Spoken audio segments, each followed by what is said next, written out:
Hoje a gente vai tratar de um capítulo que eu diria bem mais fácil, do capítulo 15 do livro. E o capítulo 15 do livro, o título dele é esse: Um mundo onde é seguro amarmos uns aos outros.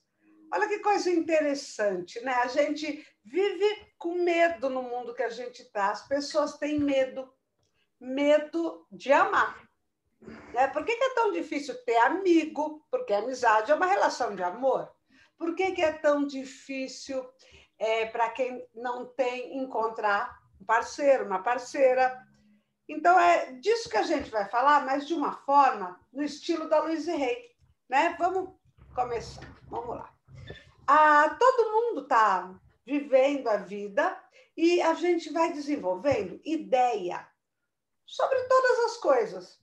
Sobre quem eu sou, que importância eu tenho. Existem algumas pessoas na minha vida que são importantes: mãe, pai, filhos, parceiro, amigos. Existem muitas outras pessoas que a gente tem que conviver. Então, é preciso, né, desenvolver um sistema muito pessoal de compreensão disso. Como é que eu entendo? Por que eu tenho esse marido? Por que eu tenho os filhos que eu tenho? Por que eu tenho poucos? Ou por que eu tenho muitos amigos? Por que eles não se comportam como eu quero? Por que alguém que eu gosto tanto parece que não gosta de mim do mesmo jeito? Ou, pelo contrário, alguém que gosta muito de mim, eu acho tão difícil a proximidade dessa pessoa. Então, para esse mistério, a gente precisa desenvolver uma compreensão. Um chefe insuportável, uma sogra chata, não importa. Você precisa explicar para você mesmo essas pessoas na sua vida. E como é que a gente faz isso? Cada um faz com os recursos que tem. Que recursos são esses? Se você tem uma religião, você vai pensar nisso tudo, nas relações humanas, de acordo com a sua religião. Entender isso? Se eu sou espírita, por exemplo, é muito fácil eu entender a rebeldia de um filho, a perseguição de um chefe, porque a minha religião tem um repertório para isso. Agora, é claro que você conhece alguém também que diz assim: mas isso é assim porque o seu marido é de Sagitário. Está vendo que é outra maneira de entender a mesma coisa? Cada um usa os recursos que tem. Você pode falar assim: eu me dou muito bem com a minha sogra, porque ela é virginiana como eu. Então, eu uso a astrologia para explicar. Então, a religião é um exemplo, a astrologia é outro exemplo, e tem outros caminhos, né, para a gente entender as coisas.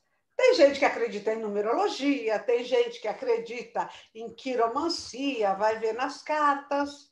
Tem gente que não acredita em nada disso. Acredita na racionalidade. Mas o que importa nesse momento é você perceber que tudo que você acredita, e a gente está falando de crenças, elas vão te dar resposta para entender como é que é a tua vida. Né? Acho que todo mundo já ouviu coisas do tipo que uma pessoa é rica ou é famosa, e aí vem a explicação de acordo com alguma dessas ideias ou de outra ideia. Então, primeira coisa, todo mundo precisa parar um pouquinho para pensar que recurso você usa para entender alguma coisa. Vamos conversar um pouquinho sobre isso. Pense em alguma coisa difícil de entender, tá? Eu, por exemplo, tenho muita dificuldade de entender gente legal, gente boa, gente inteligente, que vive com grande dificuldade financeira. Sempre eu encontro alguém que me conta alguma história assim. E eu falo, mas a pessoa é inteligente, é esforçada, às vezes é até estudada. Por quê que nunca conseguiu comprar uma casa? Por que não pode ajudar o filho a fazer faculdade? Isso me intriga. Né? Parece assim, tem alguma coisa errada, né, na história. É aquela pergunta que a gente se faz também, por que gente tão boa, às vezes, passa por provações tão difíceis? Ou, vamos atualizar, né, para a notícia do dia. Como é que aquela mulher, a mãe, que eu não sei o nome do Henry, escondeu o que o namorado dela estava fazendo com o filho, que levou o menino a morrer? Ela foi cúmplice. Mas por quê? Né? Por quê? Então eu preciso ser racional que eu sou, eu fico buscando alguma explicação. Você pode usar a psicanálise, por exemplo, que é um recurso, para entender. Posso usar a religião, as vidas passadas, posso pensar em karma. Enfim, cada um de nós vai ter que achar uma explicação. Eu não gosto do meu pescoço cortado. Melhor. Cada um de nós vai ter que achar uma explicação para qualquer coisa que acontece. É isso que é ser um animal inteligente. O ser humano ele não aceita. Pode ser, às vezes, muito simples, tá? De repente, você está trabalhando com um colega seu e aí você é promovido, vai ganhar o dobro, e ele não. Você pode simplesmente falar, mas eu sou mais esperto. É uma explicação.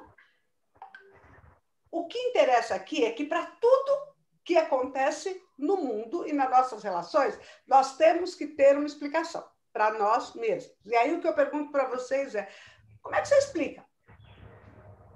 Da É onde complicado vem isso, né? Diga. É complicado isso, né? Você sabe que hoje eu fiquei com raiva.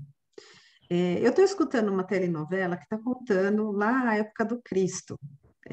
Na verdade, eu estou escutando em radionovela aquele livro há 2000 anos. E eu não cheguei a ler o livro, então me mandaram isso, esse recurso, e eu estou amando esse recurso. Meu filho chama de novela mexicana. Ele fala, mãe, de novo a sua novela mexicana? Mas a minha novela mexicana está maravilhosa. E aí, ouvindo e percebendo as pessoas na época, hoje eu fiquei com raiva. Falei, por que que as pessoas são desse jeito? Quer dizer, o egoísmo, a falta de amor pelo outro, a maneira a visão que as pessoas tinham. Tudo bem que eu estou falando de uma época, mas se você trouxer, hoje ainda existe isso. Tá do mesmo jeito. E aí eu fiquei com muita raiva, Silvano, você desculpa, tá? Mas eu fiquei com muita raiva dos homens, porque as mulheres sofriam muito. Sabe, assédio, além do assédio, que é uma coisa assim absurda, que eu não tinha consciência de que isso fosse tão absurdo, desde aquela época e até hoje, o quanto a mulher sofre por causa do assédio e a necessidade que elas, né, elas tinham que se reinventar o tempo inteiro, às vezes até fingir que eram homens para poder exercer uma função, para poder vivenciar a vida delas, para não sofrer assédio, para não ser, né, estuprada, para não ser tudo. Eu falei, e aí me veio isso que você falou. E voltando para o mundo de agora, para o nosso momento de agora, contemporâneo, é igual, continua igual. A ideia das pessoas, parece que elas foram alimentando essas ideias.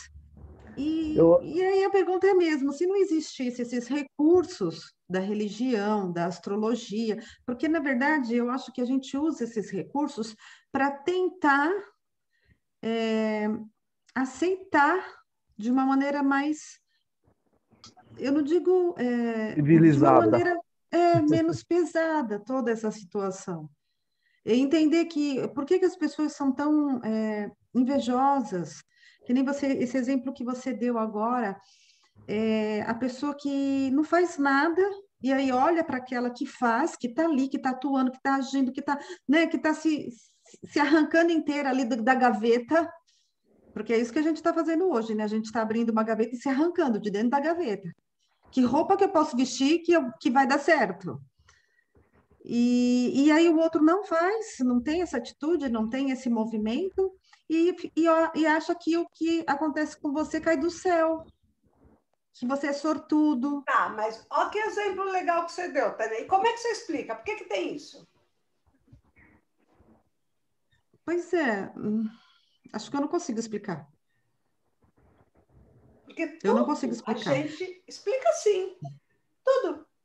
A gente explica porque o casamento Ah, acaba, a gente explica porque a nora não gosta da gente, a gente explica porque a gente perde o emprego. Tudo a gente precisa, é uma necessidade ter uma explicação. Algumas explicações, elas são muito rasas. Alguma explicação. Então, por exemplo, você dizer que a pessoa tem sorte. É uma explicação bem ruim, bem simplória, mas explica. Quem vai discutir com a sorte? Alguém ganha na loteria e não sou eu. Aí depois você fica sabendo que tem um político que ganhou 40 vezes, tão sortudo que ele é. E aí você é obrigado a repensar, né? Será que é sorte mesmo? O que importa aqui é que tudo que você vive, e a gente está falando das relações humanas, você tem explicação sim. Por quê? Porque é uma exigência do nosso cérebro altamente desenvolvido. Agora, às vezes, faltam alguns elementos. No início da aula, a gente estava discutindo sobre o que é um professor particular. Estava eu, a Tânia e o Silvano discutindo isso. E aí a gente viu, é claro que se você não sabia, que nem a Tânia falou assim, que quando ela me conheceu, ela nem sabia o que era isso direito. Mas, veja, se ela não sabia, ela não podia usar esse recurso. Só que aí ela, por falta de opção, isso é o que a Tânia falou, ela resolveu falar, já tentei de tudo, vou tentar isso também. Tentou. Aí, na tentativa, ela viu que era uma coisa, sei lá, séria, que funciona, e aí ela incorpora esse conhecimento. Então, hoje, se uma amiga dela falar, acho que meu filho está precisando de um professor particular, a Tânia falou, tenta, pode dar muito certo. Coisa que ela não falaria antes da experiência. Tá? Eu quero que vocês prestem atenção nisso, porque a gente carrega isso para tudo. É como uma coisa que você nunca comeu. Tá? Alguém fala assim, olha, é uma delícia, sei lá, sopa de palmito. Você nunca comeu. Você fala, será? Até você comer. E aí você vai ter uma ideia que passa a fazer parte do seu repertório. Então, o que é uma pessoa que sabe mais do que a gente? Alguém que tem um repertório maior. O que é o repertório? É experiência. A experiência de conhecer um professor particular trabalhando, a experiência da sopa de palmito, a experiência de viajar, a experiência de divorciar, a experiência de perder o emprego. Então, as experiências vão compondo o nosso jeito de encarar a realidade, seja ela qual for. E por que então tem gente que é tão amarga, que é tão rancorosa? Por que tem gente que você fala assim, sei lá, vou mudar de emprego. A pessoa fala, faz isso não. Emprego é tudo a mesma porcaria. Só muda o endereço. Fica onde você está. Mas eu estou ganhando pouco. É melhor o pouco com Deus do que o muito. E aí a pessoa te joga um balde de água fria. Por quê? Se ela tem experiências de vida, vamos imaginar uma pessoa bem mais velha do que você, por que é que ela faz isso com o outro? Ou alguém que chega, a mocinha toda animada, chega e fala assim, nossa, estou apaixonada. Se ele me pedir em casamento, eu caso. E aí você chega e fala assim, não faça isso. Não faça. Nossa, casar estraga tudo. Mas meu namorado é legal. Só até casar. Depois você vai ver. Por que algumas pessoas usam a experiência desta forma negativa? Vou voltar lá no slide enquanto vocês estão pensando aí. Ó. Então, você vai ter recursos para compreender. Os recursos, aí que estão aí nessa listinha, religião, astrologia, numerologia, quiromancia, racionalidade, essa lista é infinita. Mas não é só isso. Depende também da sua experiência. Entende isso? Não é só isso. Eu posso ir na mesma religião que você e entender tudo diferente que você entendeu. Tá? Então, além do recurso externo, existe uma realidade interna. De um tempo para cá, a gente vive pensando no seguinte: o planeta está mudando. O pessoal mais velho fala assim: antigamente tinha garoa em São Paulo, não tem mais. Antigamente fazia frio no inverno, não faz mais. Antigamente não chovia, sei lá, em fevereiro, chovia só em março. E aí a ciência, né, tem nos explicado do aquecimento global, tem mostrado que a poluição está destruindo o planeta. Então, a gente acredita que o planeta está mudando, sim. E aí a Luiz Rey tem uma provocação. Ela fala, está mudando o planeta ou somos nós que estamos prestando mais atenção? É outro momento que você tem que parar um pouquinho para pensar.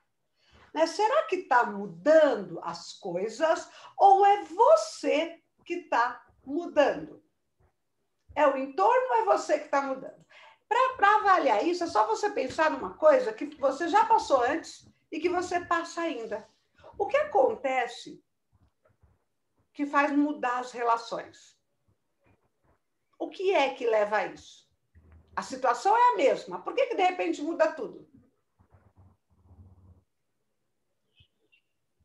Talvez por causa a visão nossa vai se alterando com o tempo, com a maturidade, né? O que eu pensava anos atrás, a maneira de eu encarar certas situações de anos atrás já não é a mesma. Eu acho que são N fatores, né, Selma? Então, você muda, a tua fé muda, às vezes até a tua religião muda. Eu não sou mais exatamente a mesma pessoa. Não é. E a gente precisa prestar muita atenção nisso. Tá, eu vejo, por exemplo, muitos homens, sei lá, na faixa dos 50, 60 anos, que falam assim, olha, eu nunca imaginei que eu pudesse ser amigo de um homossexual. Ué, mas por quê? Não sei. Mas você é amigo do homossexual? Ah, tem um monte lá no meu serviço, é tudo gente boa. Que coisa interessante, né? Homossexuais sempre existiram. Então, de alguma forma, a gente tem contato com eles. Então, não foi eles que mudaram. Foi a visão desse homem que antes talvez mudasse de calçada para não ter contato com o homossexual. E aí a vida, né, tudo que o Silvano falou, experiência, talvez o estudo, talvez a religião, não sei. Eu acho que lá nos anos 70, vamos supor, que eu era garoto, adolescente, mocinho, a visão de que, eu tô falando assim por mim, que eu pensava, se eu tivesse que andar com alguém assumidamente homossexual, eu teria medo que as pessoas começassem a pensar que eu também fosse homossexual. Uhum. Só que eu tinha um amigo que tinha um amigo e eles estudavam juntos, faziam enfermagem. E esse amigo meu tinha um outro amigo, ele apresentou assim também, que era homossexual assumido. Já nos anos 80, aí eu tive um amigo homossexual no trabalho, assumidamente homossexual, E no começo foi um choque e tal, assim, mas depois a gente começou, e não só eu, como os outros colegas, percebemos que a gente falava assim, olha só, a nossa cabeça. Nós falávamos, não, ele nos respeita. Ele nos respeita. Até quando a gente precisa viajar, ele nunca faltou com o respeito para conosco. Certo. Ele, entendeu? Tipo assim, o que era nunca faltar ao respeito conosco? Se ele quisesse alguma coisa, ele que procurasse outros homens e não os colegas. Então, a gente se achava acima e Sim. normal. E o problema era ele. O problema Como estava se ele com ele. tivesse, sei lá, uma doença. Uma doença. Aí depois, então, hoje, você falou de homens da faixa de 50, eu até já passei. Hoje, pouco importa o que a pessoa é, o que a pessoa faz, o que a pessoa pensa. Eu pelo menos sei que isso aí não vai me afetar em nada. Porque o outro, ele tem a vida dele, ele tem as razões dele, e não é porque a pessoa me vê numa calçada com um homossexual que vai pensar, né? E se pensar, né, se também? pensar também, qual é o problema? Não estou nem aí. Né? Então, você percebeu, respeita, Silvana, né?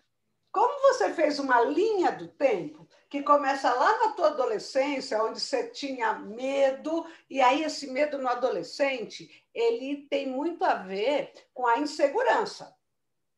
Na verdade, quando você diz assim, o adolescente, como ele ainda não tem uma sexualidade plena, estabelecida, ele morre de medo, né? De que alguma coisa o desvie daquilo que ele acha o certo. Então, é normal, naquela época, que você pensasse assim, mas vai ser uma insegurança sua.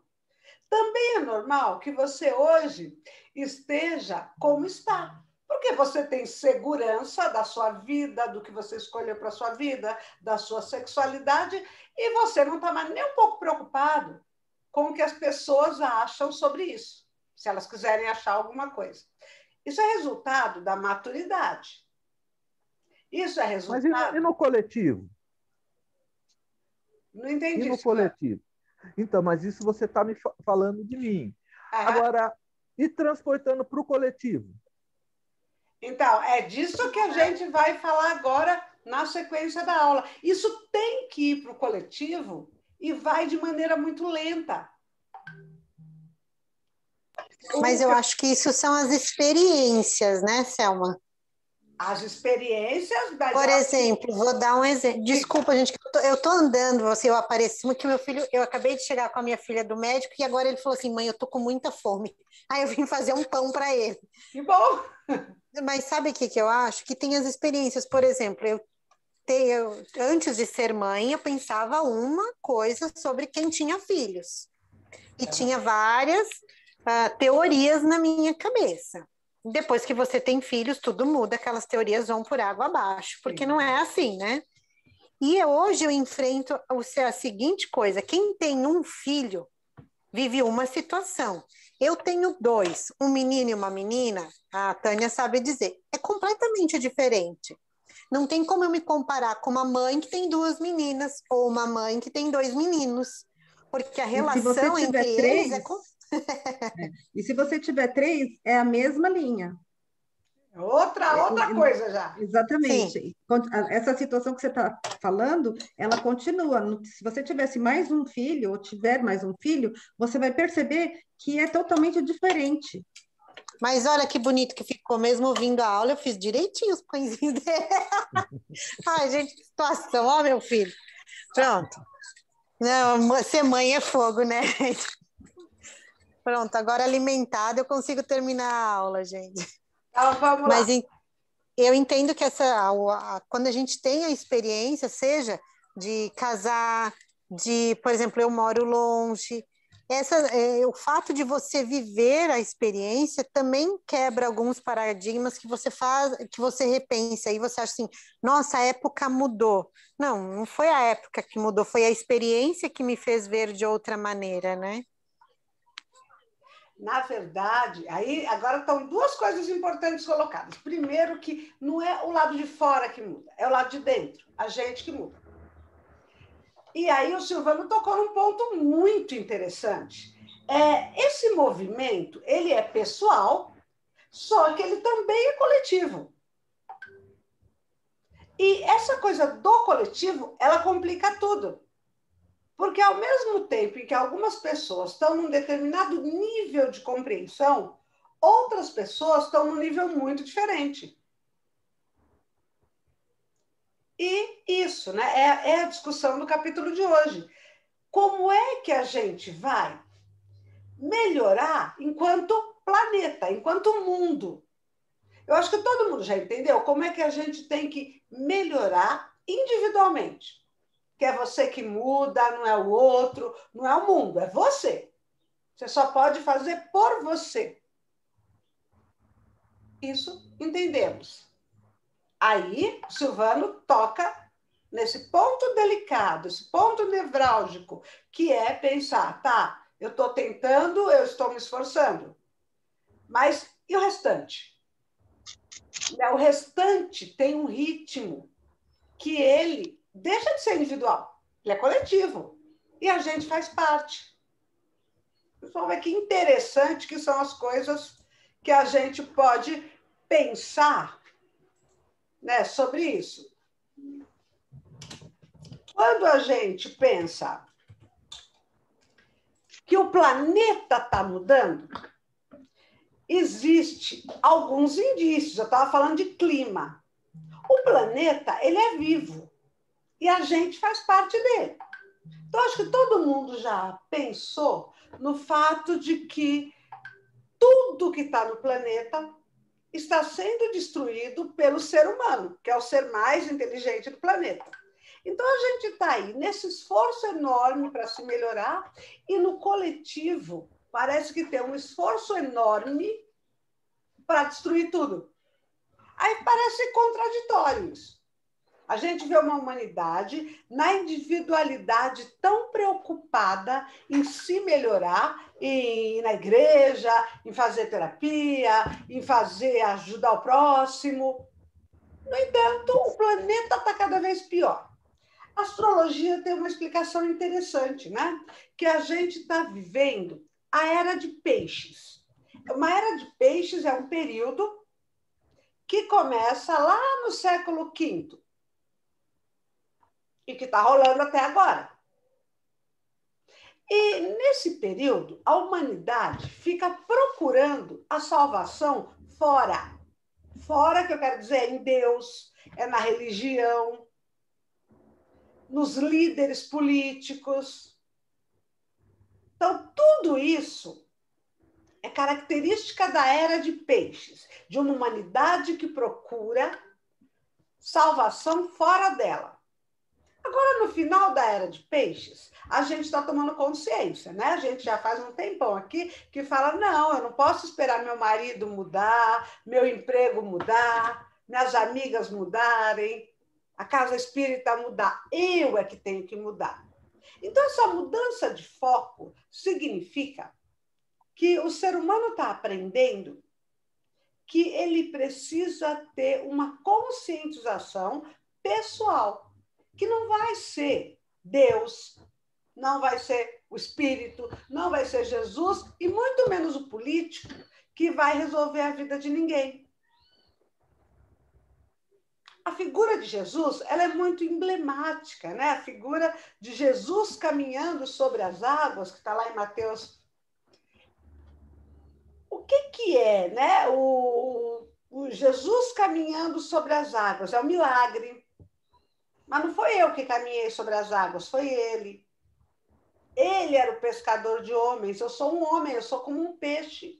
Estou aqui para ser pescada. Essa mudança de paradigma, de parar de esperar que venha de fora e que a gente entenda que é do indivíduo que nasce a consciência que vai salvar a humanidade, é uma transição muito interessante. E é isso que a gente está vivendo. Às vezes, eu penso bastante nisso, quando eu penso que todas as religiões boas são muito parecidas. Veja, que diferença tem tomar um passe na casa espírita, como eu faço, ou ir lá no Jorei, que chama, né? Ou ir lá no Jorei. Ou ser abençoado por um padre. Ou chegar numa igreja católica, molhar os meus dedos na água benta e eu mesmo me benzer. São atitudes de religiões diferentes, né? Você vai lá, você fala, eu vou lá porque alguém vai me aplicar um reiki. Que é isso? Reiki, passe, bênção, a benzedeira, me parece tudo muito igual. Né? São caminhos diferentes, mas se você para e observa o fenômeno, é o ser humano achando que ele precisa de alguma coisa externa. Vamos pegar o exemplo da água benta. Na tua casa tem água, mas o católico vai ao templo, onde tem uma água que foi benzida por uma autoridade religiosa, e aí ele usa daquilo, como o evangélico usa o óleo ungido. É tudo muito parecido. Para se benzer, se abençoar. Se proteger. Proteger. Então, o que está acontecendo, né? Tudo muito parecido. Um manda você meditar, o outro manda você relaxar, o outro manda, sei lá, visualizar, concentrar, orar, rezar. Aí você começa a praticar, você vai mandar tudo mais ou menos a mesma. É tudo busca de você entrar em contato com você mesmo para alcançar aquilo que é sagrado. Não importa se você fica lá com as pernas cruzadas na posição de lótus, ou se você se ajoelha na Igreja Católica. O objetivo é um só. E tudo isso é característica, segundo a Louise Hay, do momento que a gente está vivendo, da transição. A gente parou de achar, mas ainda não conseguiu, está parando de esperar que as coisas venham de fora, do óleo ungido, da água benta, do passista da casa espírita, da benzedeira lá da minha cidade. A gente está devagar, deixando isso de lado e entendendo que está tudo aqui dentro. Né? Dentro de mim tem tudo isso. Você ia falar, Silvana? Assim, a gente foi condicionado a esperar uma... Eu digo assim, condicionado enquanto humanidade, enquanto todas essas épocas foram transcorrendo, a humanidade foi condicionada a esperar uma solução mágica vindo de alguém. Um salvador, né, como você está dizendo, e os seus sacerdotes, seus discípulos, fazendo tudo para o grande rebanho. E o grande rebanho era muito cômodo. Era muito cômodo ser pescado, ser pastoreado, ser levado. Só que agora... Só que não deu certo. Não deu certo. Então, a gente está mais ou menos na posição do que aquela ovelha que está meia longe, assim, vendo o rebanho espalhado e fala assim, poxa, eu tenho que fazer alguma coisa para chegar lá, porque o pastor está meio longe, eu estou me afastando E às vezes, Silvano, você vê alguém tão religioso fazendo coisas horríveis. E você vê um sujeito que diz, eu sou ateu, fazendo coisas maravilhosas. E aí isso vai impactar. Lembra que eu falei no início? A gente tem recursos para entender a realidade. Mas caramba! Por exemplo, né, e aí é uma opinião minha, eu estou vendo hoje os pastores pedindo para as pessoas irem para o culto. Meu, para quê? Qualquer pessoa que é cristã sabe que Deus está com a gente, aí na sua casa, aqui na minha casa. E que as pessoas precisam ir para o culto, talvez para pagar o dízimo, para levar a oferta. Não precisa. Então, eu não entendo isso. Não precisa, né? É assustador isso, Marlene. O seu pastor falar para você abandonar o teu isolamento para ir falar com Deus. Ué, então, Deus tem endereço? Ô, Selma, no começo da conversa de hoje, a gente não estava falando, por exemplo, eu falei para você que eu tenho muita dificuldade em aprender pela internet, eu tenho mais dificuldade do que pessoalmente.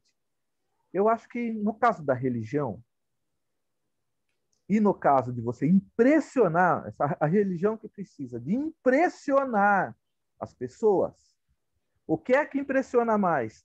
Se você estiver pessoalmente ou através dos recursos eletrônicos? Pessoalmente, falando em línguas, gritando no templo. Pessoalmente. O recurso eletrônico, ele filtra muito, né? Ele filtra. Eu tive experiência, assim, até trabalhando, que a mesma situação em que eu vivia presencial, eu pude viver aquela situação em tempo real, mas através do recurso eletrônico. No presencial, o impacto, a minha adrenalina era uma, e a minha reação, ela sofria aquele efeito. Quando eu tinha que executar a mesma ação através de um computador, eu estava mais tranquilo. O efeito de adrenalina era diferente sobre minha pessoa. Então, eu acho que o impacto presencial é muito maior. Por isso que os pastores estão puxando de volta ao pessoal, porque eles precisam impactar nessas pessoas para obter o que eles precisam. Que não é a salvação dessas pessoas, que é outra coisa. Olha que interessante o que você está falando. Então, essas pessoas ainda não aprenderam nem essa coisa elementar do cristianismo, que é se 2 ou 3 estiverem reunidos em meu nome, a igreja está ali. Falar com Deus, a coisa mais elementar foi, né? Não foi entendida. De que maneira foi que eles estiverem reunidos? De qualquer maneira, estando reunidos, igual nós aqui, estamos reunidos. Você está reunido, e você está reunido em prol de uma coisa boa, é igreja, no sentido de proximidade com Deus. É interessante isso, mas vamos voltar aqui, que a gente tem muito ainda. Achei que ia ser rapidinho, mas não tá rapidinho, não. Bom, a gente já sabe que estamos destruindo o nosso planeta e que nessa destruição do planeta, a gente se destrói junto. Tudo isso que está acontecendo, que a gente acabou de comentar, para a astrologia, é explicado pela transição da era de peixes, onde a gente precisa, né, de um líder, para a era de aquário. E a era de aquário é a grande revolução.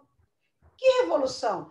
Todo mundo entender que se cada um se revolucionar, está tudo resolvido.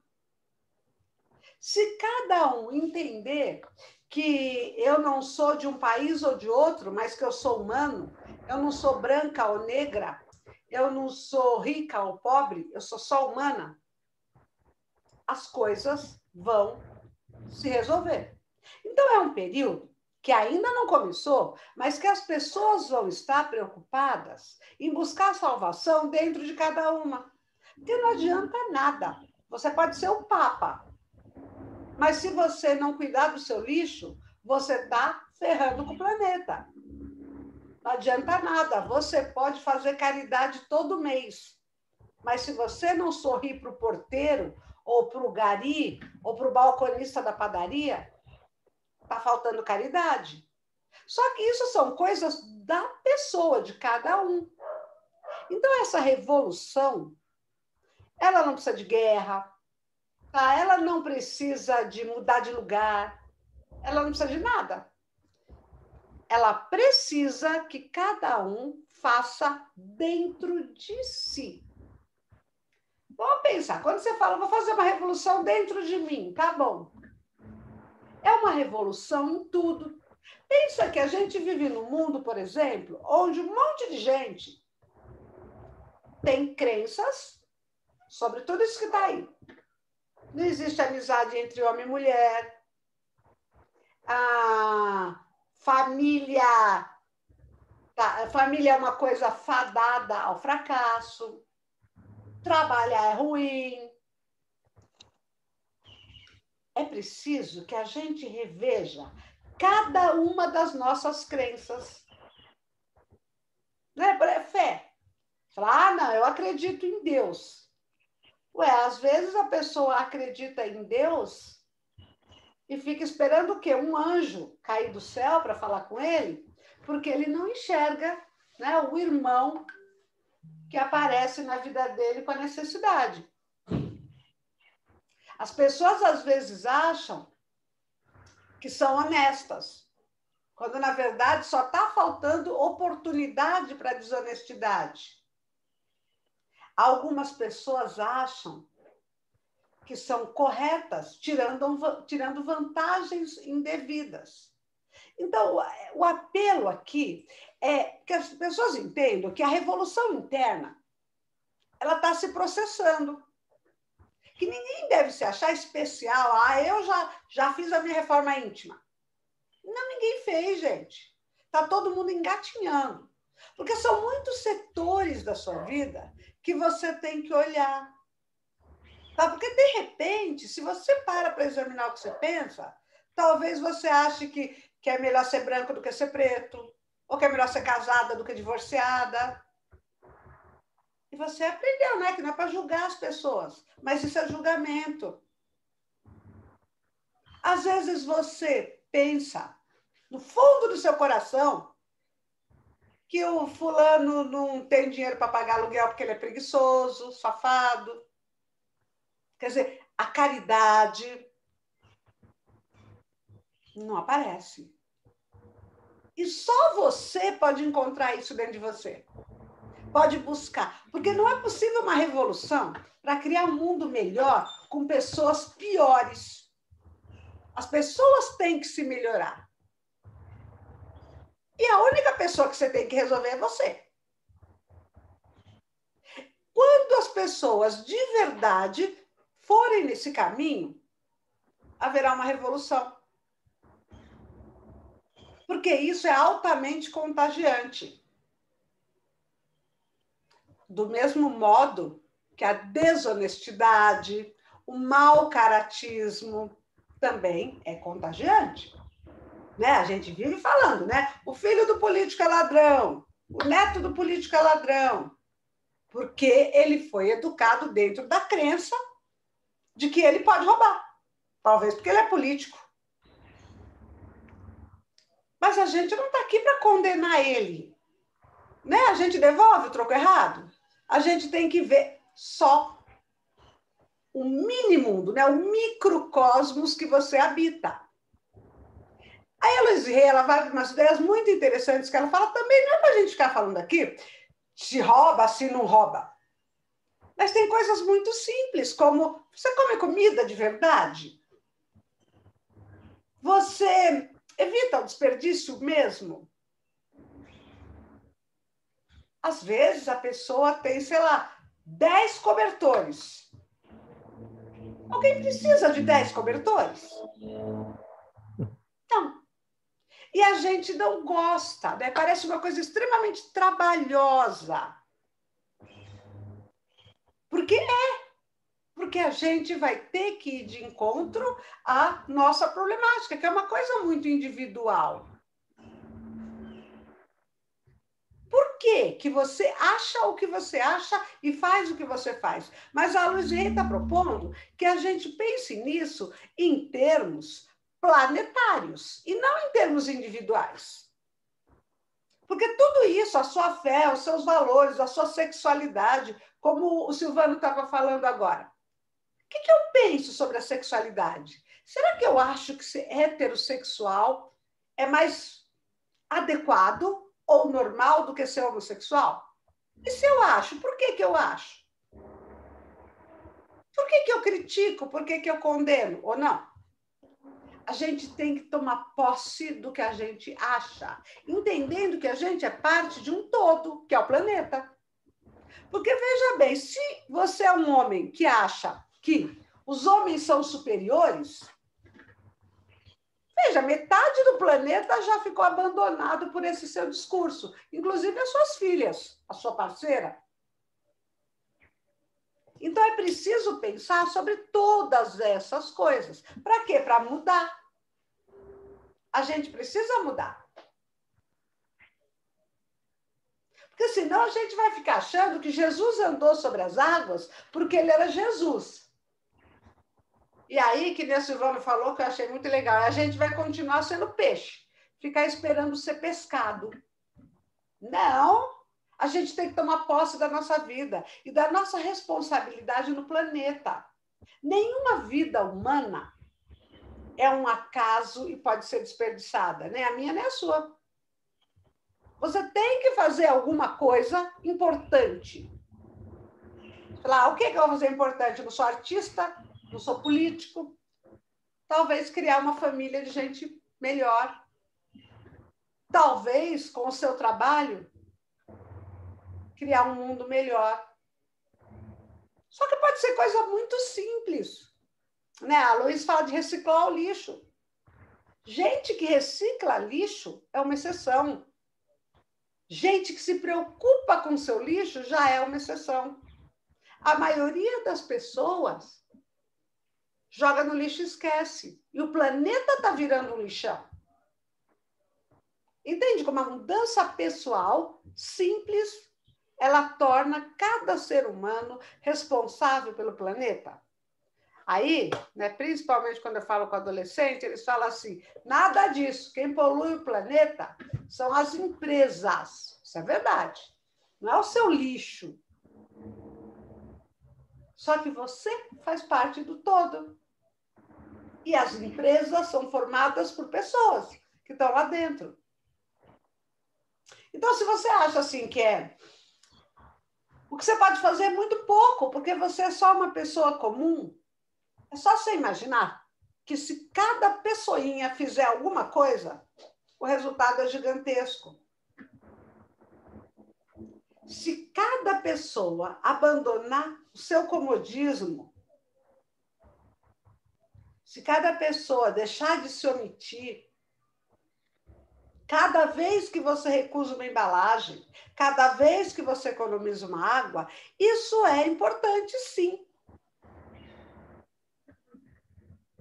Ela fala também da alimentação. Todo mundo quer ter saúde, né? Todo mundo quer ter saúde. Acho que é um valor maior do nosso mundo. Agora, também todo mundo sabe como é que faz para ter saúde. Que o básico é comer direito. E por que todo mundo come errado? Porque as pessoas se envenenam com comida ruim, se todo mundo já sabe, faz mal. Preguiça, comodismo. Gente, nós temos que começar. Bom, e aí a tal da praticidade como se diz, é um eufemismo para a preguiça de pensar. Por exemplo, um lanche pronto, de marcas famosas aí. É muito fácil. Basta entrar na fila do drive-thru e aquele lanchão espetacular, muito bonito. Agora, o que tem de saudável ali? Nada. E não é uma questão, gente, de ser rigoroso, de falar, não, então o que a Luiz Rei está falando é que eu não posso mais comer o lanche, a pizza, o vinho. Não, é o equilíbrio.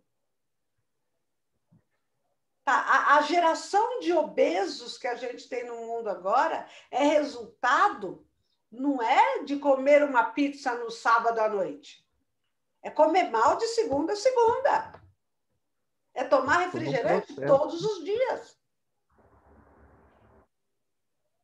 É isso, né? Quando a gente fala em reforma íntima, às vezes a gente fica pensando aí em, sei lá, praticar caridade, doar meus cobertores, fazer coisas grandiosas. Mas não é, gente. Tem coisas muito menores. Tá? Como cuidar da sua comida. Ah, não tenho tempo. Isso não é verdade. Isso não é verdade. A gente já discutiu isso aqui. O tempo está onde? Está no Facebook, está no WhatsApp, está na novela. Não sei. Há tempo. O dia é igual para todo mundo. E outra também, não estou mandando você fazer sua comida. Você pode comprar também, não é isso. É a escolha.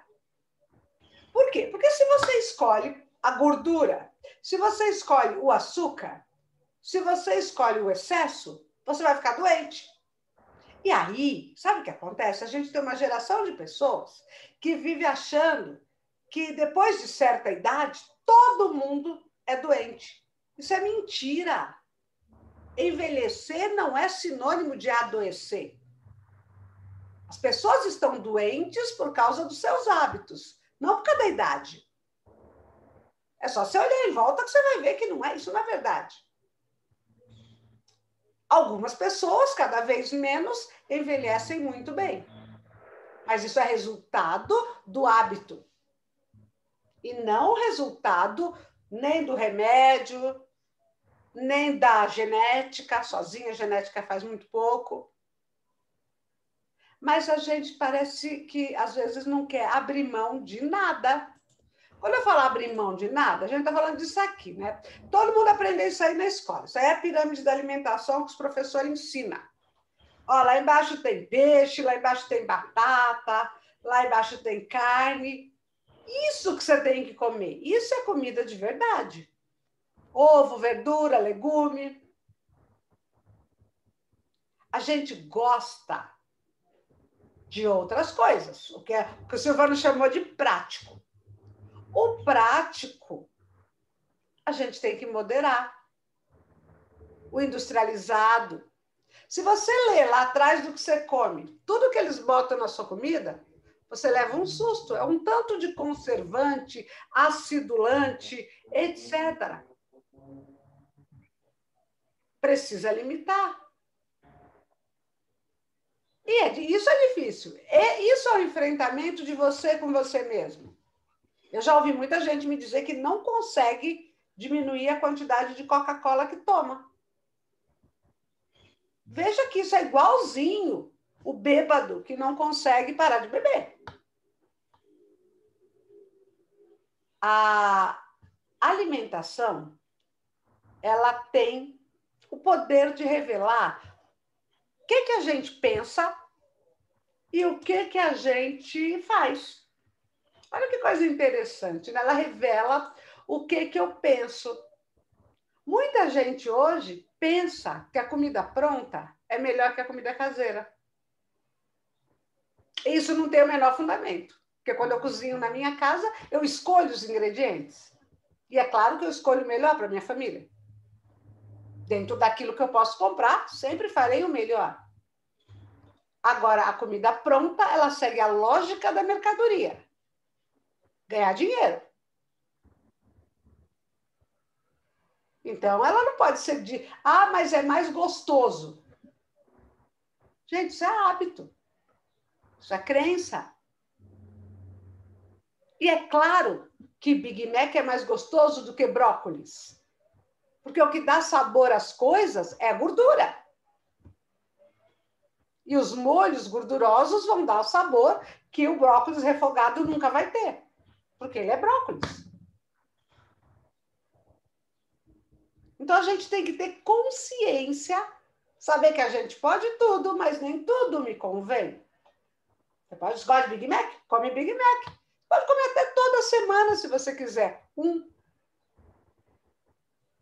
É como a cerveja, é como o vinho. O problema está no excesso. E se as pessoas não se excedessem, a gente não tinha uma epidemia de obesidade. Porque o que aparece na barriga é o que a pessoa comeu. Não tem como negar isso, né? O engordar é uma matemática.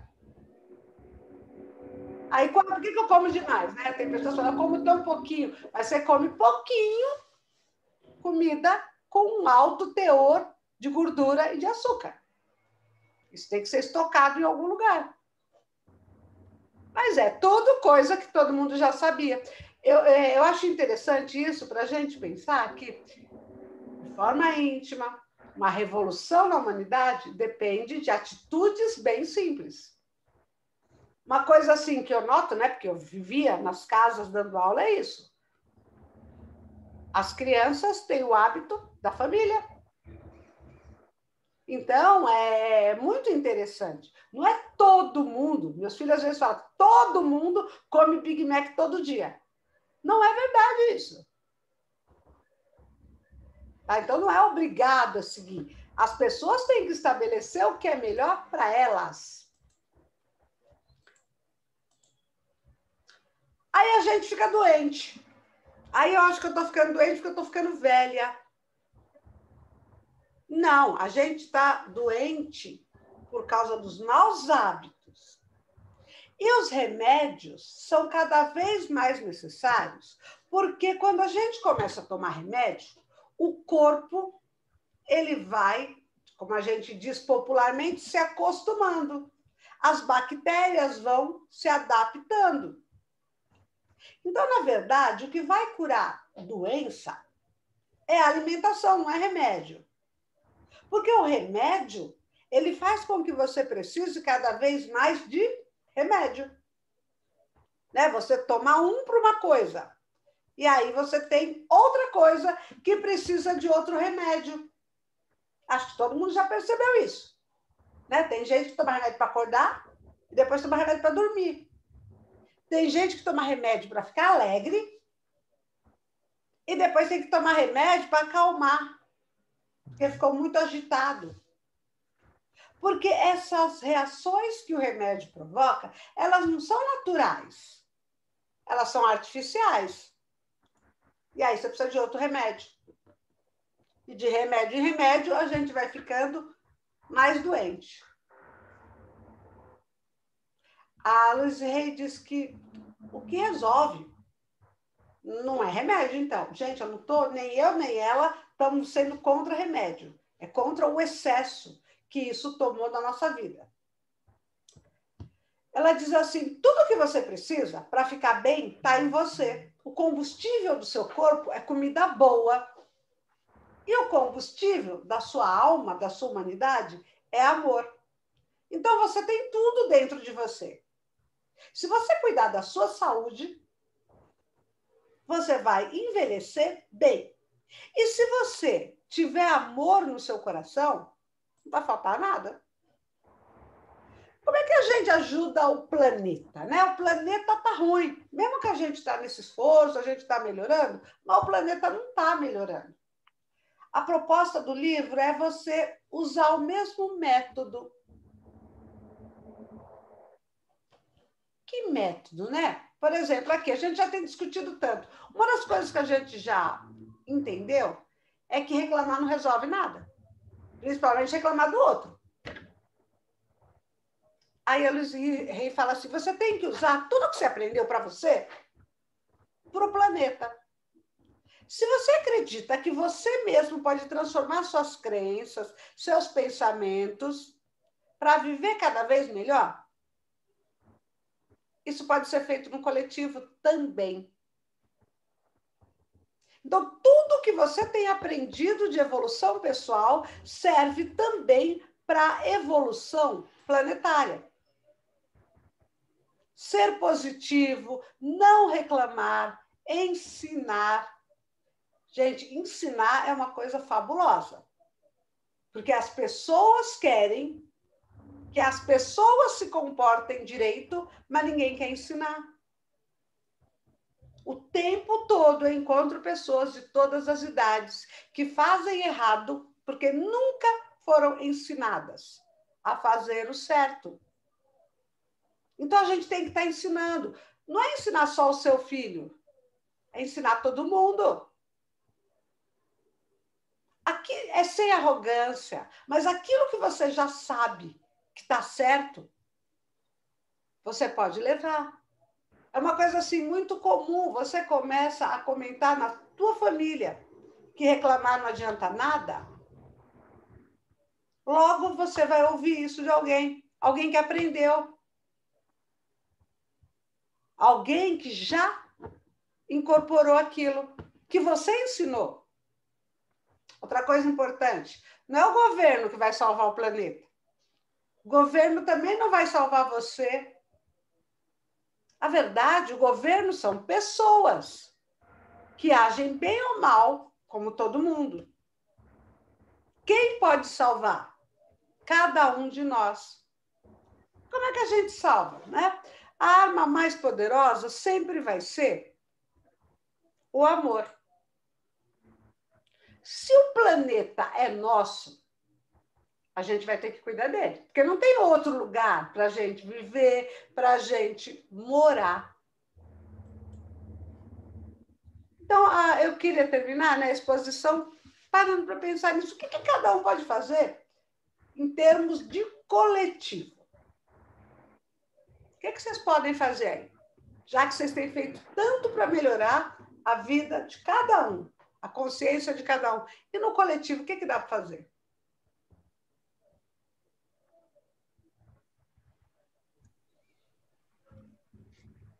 É estranho pensar no coletivo. A gente Cada um faz a sua parte, não é? É, Célia, mas como é que a gente vai fazer para isso repercutir no planeta? Porque comigo aconteceu, agora vocês estavam falando e eu estava me recordando de um caso. A menininha chupou a bala e foi jogar pela janela do carro.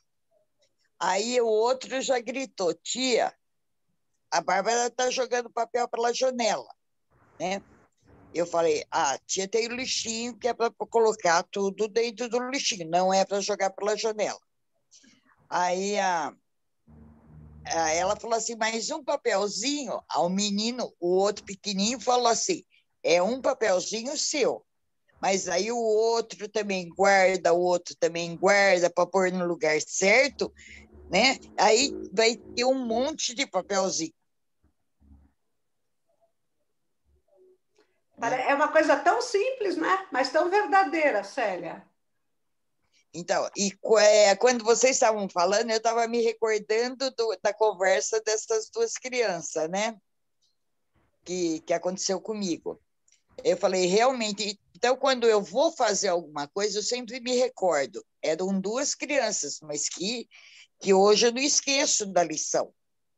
Eu falo assim, vou pôr o vidro no lixo. Não, vou deixar ali porque eu vou pôr no catatreco.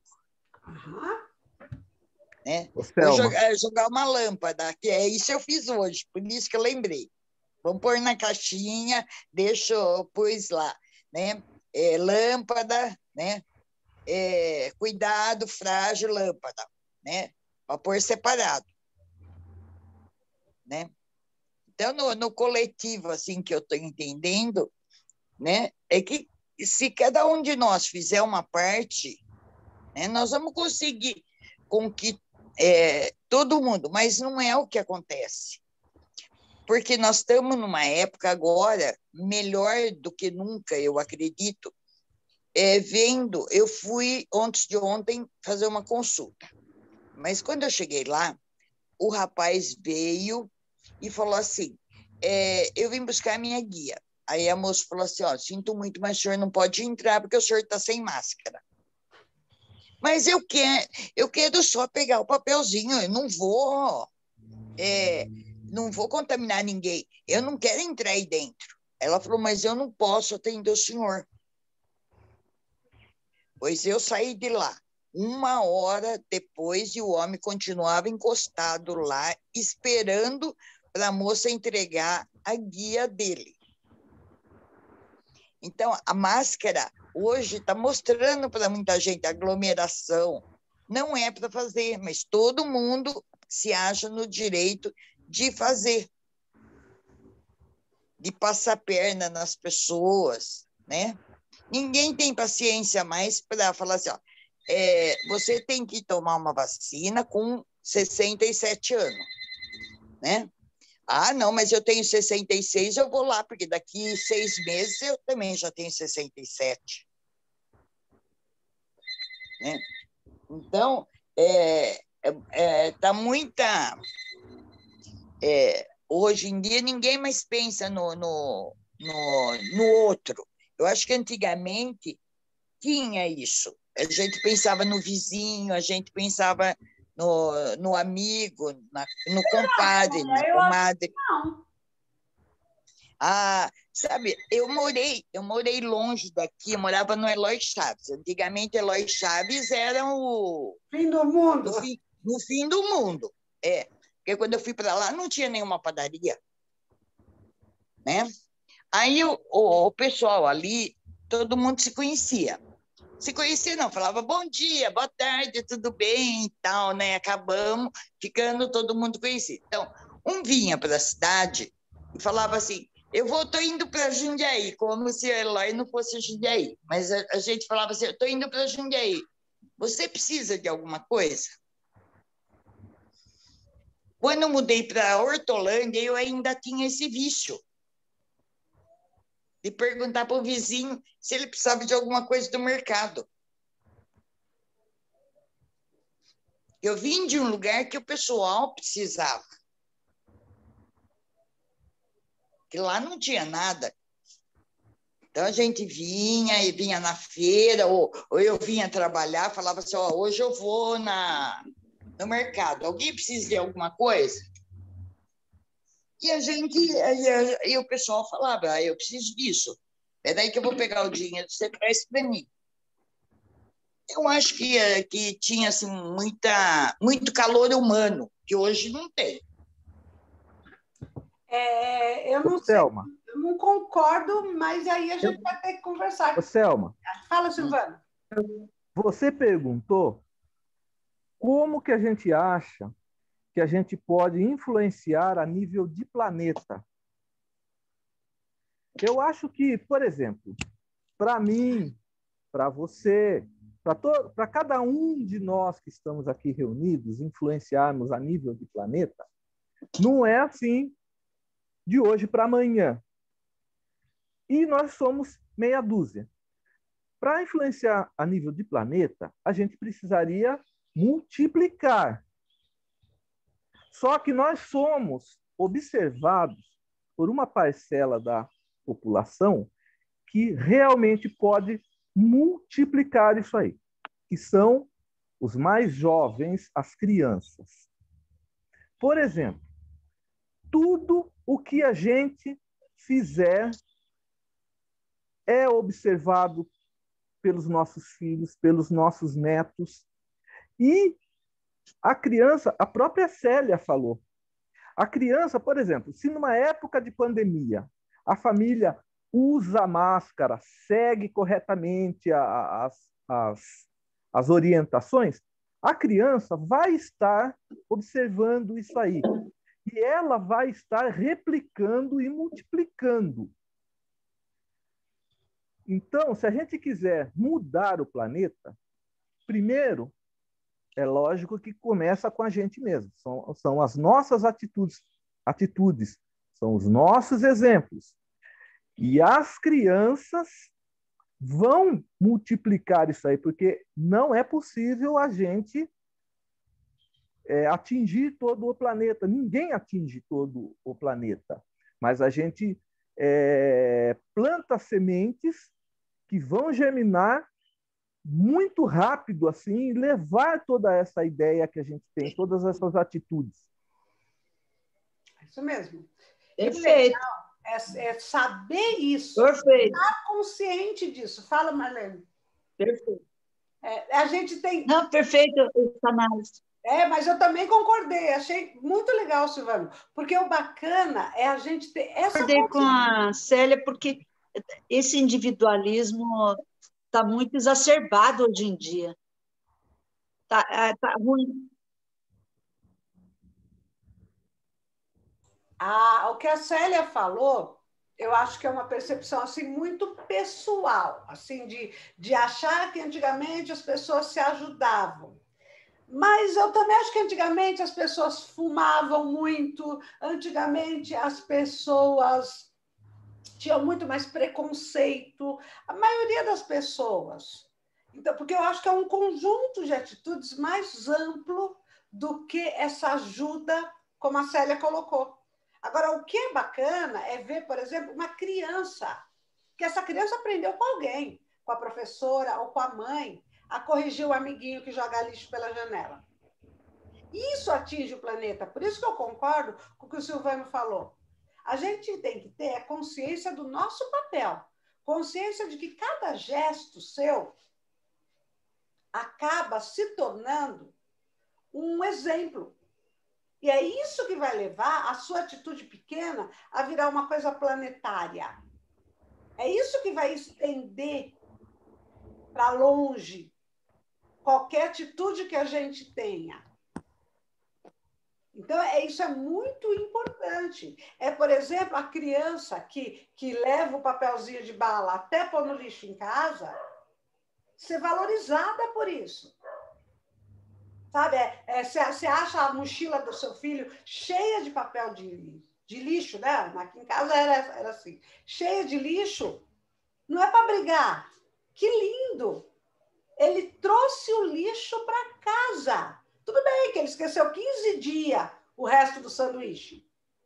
Acontece, é uma criança ou mesmo um adolescente. Mas a atitude, a intenção que está por trás é muito legal.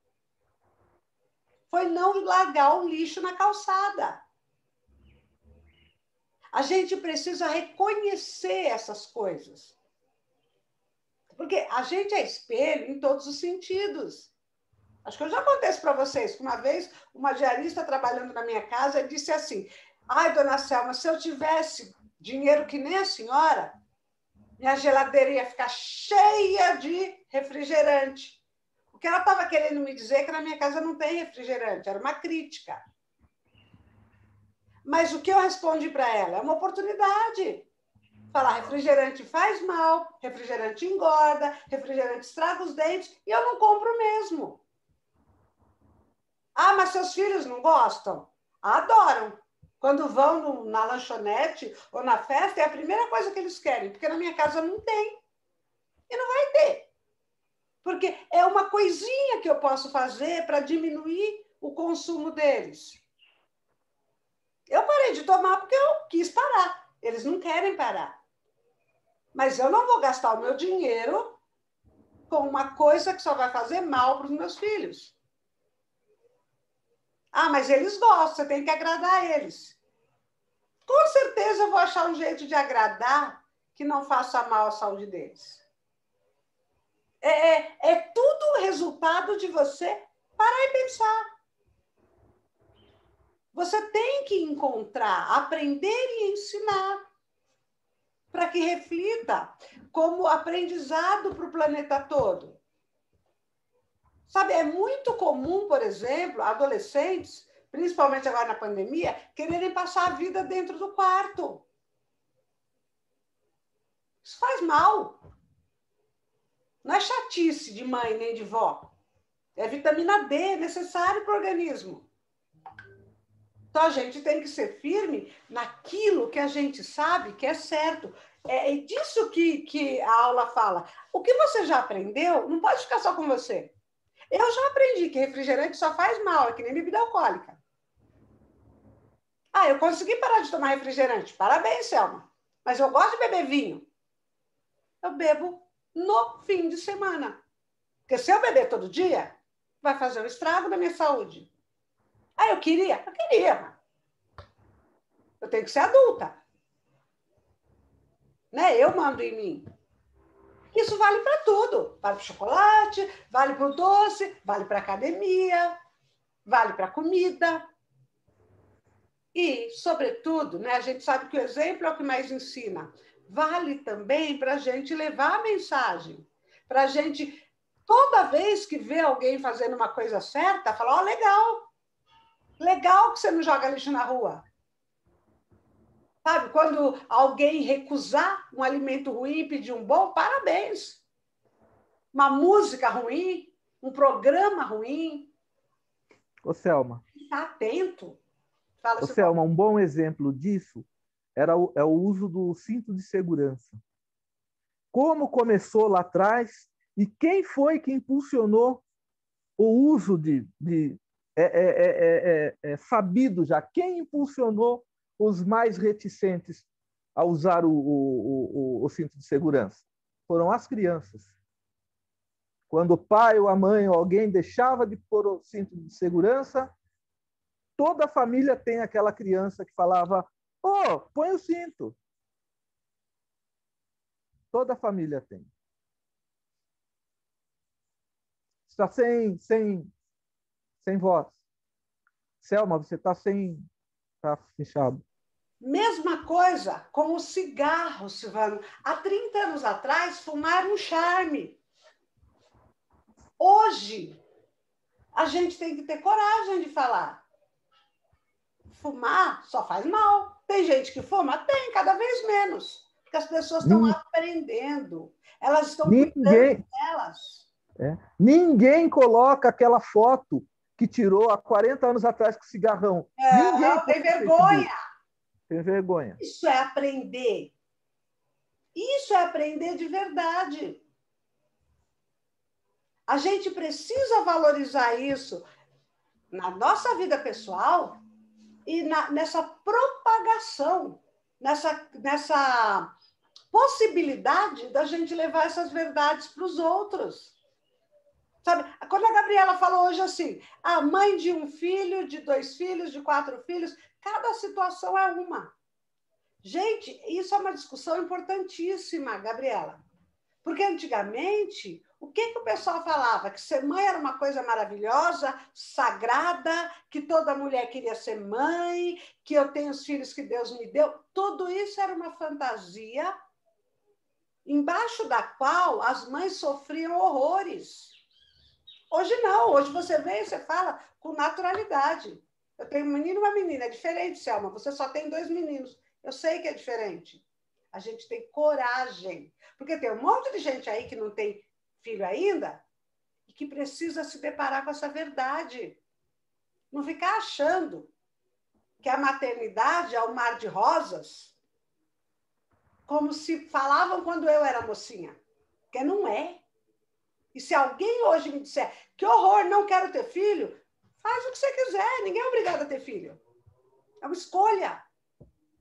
Acho que se quando eu fosse menina falasse algo assim, não quero ter filhos, eu me mandava para o exorcista.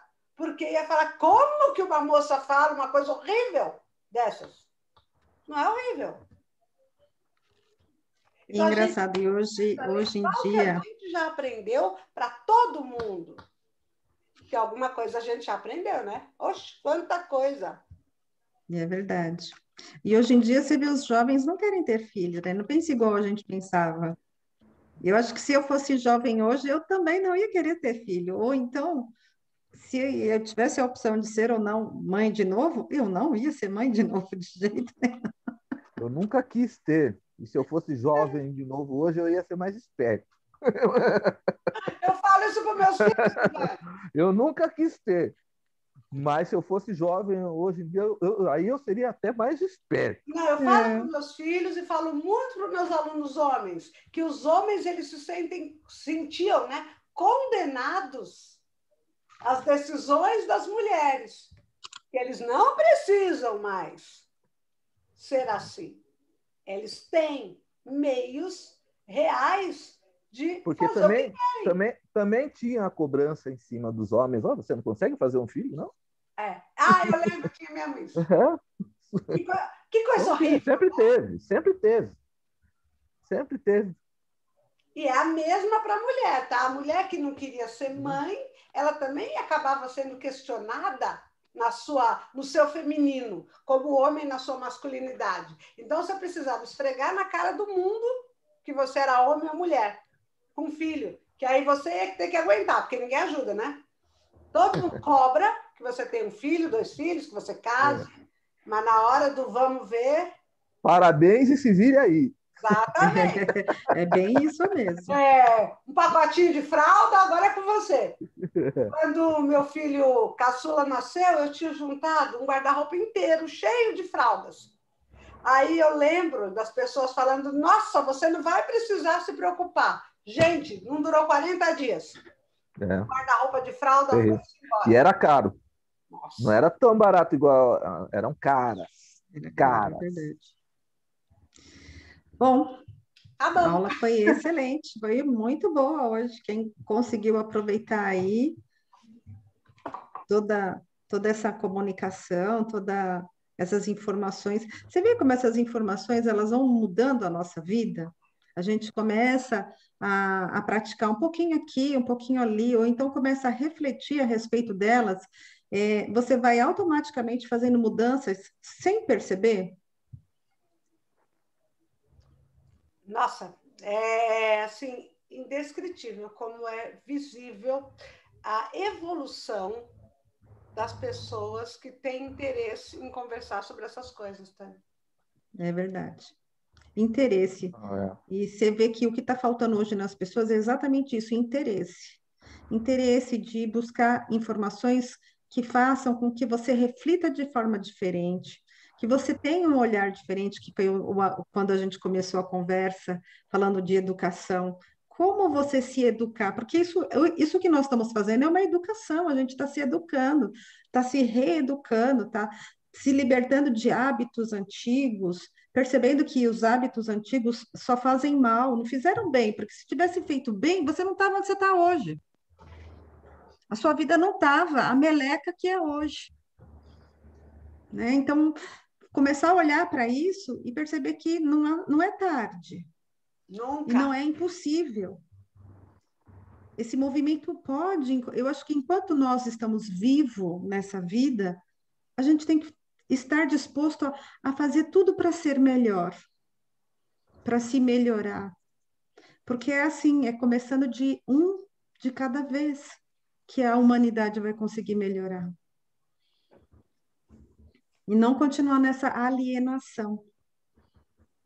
Concordo muito com isso. Concordo, a gente tem que entender que é quase como uma missão, né? Aliás, eu acredito mesmo que a gente só nasce para isso e que muita gente não dá conta porque não é fácil, quer se melhorar. E isso é amor próprio. Se melhorar, fazer coisas que sejam boas para você. Você falou do alimento. Se eu sei que aquele alimento vai me fazer mal, vai me deixar, sabe, pesada, angustiada, para quê? Sabe? E se voltar para uma alimentação que vai te deixar melhor. Isso é possível, mudando hábitos. Só que para mudar hábitos eu preciso ser disciplinada. Isso requer vontade. Isso requer esforço, e muitas vezes, como o Silvano falou, você está tão acomodado, tão acostumado, né? O rebanho, você está tão acostumado a ser rebanho, que aí você não quer mais deixar de se rebanhar. Para que eu vou ter esse trabalho? Né? Aí é mais fácil ir com a multidão. E aí você culpa a multidão, que foi A multidão está envelhecendo mal. Está envelhecendo com aquele pote de remédio, um remédio para resolver outro remédio. As pessoas estão se destruindo. E cada um de nós que se destrói a humanidade também. Porque virou um hábito, né? As pessoas se envenenarem, tanto no campo mental, com preconceito, com crenças limitantes, como no campo físico, comendo mal, com maus hábitos. Então, nisso eu concordo muito, né? Eu acho que a gente está numa fase de transição. Estamos começando de querer mudar, de querer melhorar, de querer, sabe, buscar por uma saúde bacana, um bem-estar, sabe, que te satisfaça. Porque é o que você falou, é o amor que vai transformar tudo. E Jesus já dizia isso quando ele falava da fraternidade. Você quer mudar, quer melhorar? Ajuda alguém. Primeiro você. Ajuda alguém, você faz parte. Tá? Se você quer melhorar, melhora. Começa ajudando você. E expande isso. E a melhor maneira de expandir, né? Eu sei que eu sou suspeita para falar, é ensina o que você já aprendeu. Para isso você tem que ter coragem. Porque se você sair por aí falando que, sei lá, você não toma mais refrigerante, você não vai poder tomar mesmo. Não, você não vai ensinar ninguém. Porque o que ensina é o exemplo. Não é o que a gente fala, não. Tem que ir embora, gente. Tchau, tchau. É isso aí. Até semana Gente, obrigada. Boa semana para todos. Obrigada, boa eu que semana para agradeço. todos.